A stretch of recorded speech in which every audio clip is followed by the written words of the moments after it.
Assalamualaikum warahmatullahi wabarakatuh. Yang terhormat Bapak Ardian Darutama selaku dosen pembimbing mata kuliah filsafat umum dan teman-teman kelompok 7 yang saya banggakan. Marilah kita panjatkan puji syukur kehadirat Allah Subhanahu wa taala yang melimpahkan rahmat serta hidayahnya kepada kita semua. Salawat serta salam tak lupa kita curahkan kepada Nabi Muhammad SAW yang kita nantikan syafaatnya di yaumul qiyamah nanti. Di sini kami akan mempresentasikan hasil diskusi dari kelompok kami tentang pemikiran Plato yang berkaitan dengan keadilan. Sebelumnya perkenalkan, nama saya Muhammad Zaki Maula, NIM 4121058 sebagai moderator dan presentator 1. Dan anggota kelompok saya Natasha Mutiara Agus Firma, NIM 4121166 sebagai presentator 2. Kemudian Arifatul Aini NIM 4121170 sebagai presentator 3. Untuk materi yang pertama yaitu biografi Plato. Plato merupakan salah satu filsuf yang terlahir di Athena pada tahun 427 sebelum Masehi dan meninggal pada tahun 347 sebelum Masehi di Athena pula pada usia 80 tahun. Ia berasal dari keluarga aristokrasi yang turun-temurun memegang politik penting dalam politik Athena. Plato memiliki nama asli Aristokles. Gurunya memberikan nama Plato dikarenakan postur tubuhnya yang tegak, tinggi, bahunya yang lebar, dan raut mukanya yang tegap, serta parasnya yang elok. Plato mendapatkan banyak pelajaran semasa kecilnya, diantaranya yaitu menggambar, melukis, musik, dan puisi. Bakatnya dan kepintarannya mulai terlihat saat dia mulai beranjak dewasa, sudah pandai membuat karangan yang bersajak. Perkenalkan, nama saya Natasha Mutiara Agus Firma, NIM 4121166. Materi selanjutnya yaitu deskripsi Plato. 1.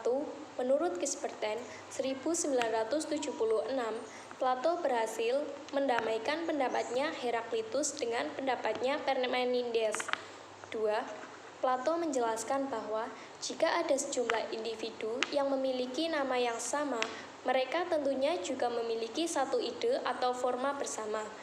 3. Berdasarkan pandangan Plato mengenai konsep ideal, Plato sangat memandang rendah seniman dan penyiar dalam bukunya yang berjudul Republik bagian ke-10. Selanjutnya yaitu keadilan. Ada beberapa konsep keadilan dalam pandangan Plato.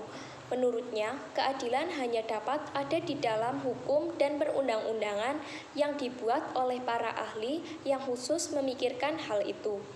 Menurut Plato, keadilan dimaknai sebagai seseorang membatasi dirinya pada kerja dan tempat dalam hidupnya disesuaikan dengan panggilan kecakapan, talenta, dan kesanggupan atau kemampuan.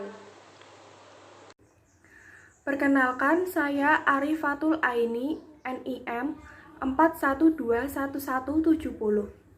Selanjutnya, Plato adalah seorang pemikir idealis abstrak yang mengakui kekuatan-kekuatan di luar kemampuan manusia, sehingga pemikiran irasional masuk dalam filsafatnya.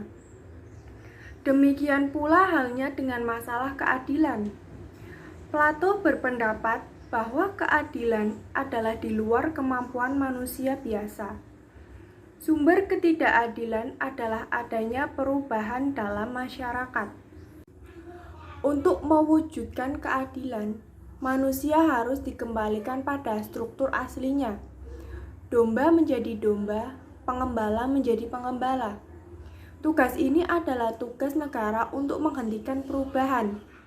Dengan demikian, keadilan bukan mengenai hubungan antara individu, melainkan hubungan individu dan negara, serta bagaimana individu melayani negara. Keadilan juga dipahami secara metafisis, keberadaannya sebagai kualitas atau fungsi makhluk supermanusia, yang sifatnya tidak dapat diamati oleh manusia.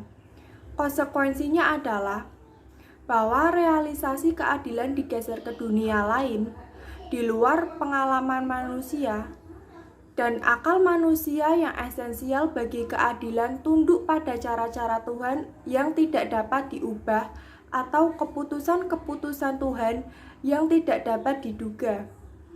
Oleh karena inilah, Plato mengungkapkan bahwa yang memimpin negara seharusnya manusia super, yaitu the king of philosophy.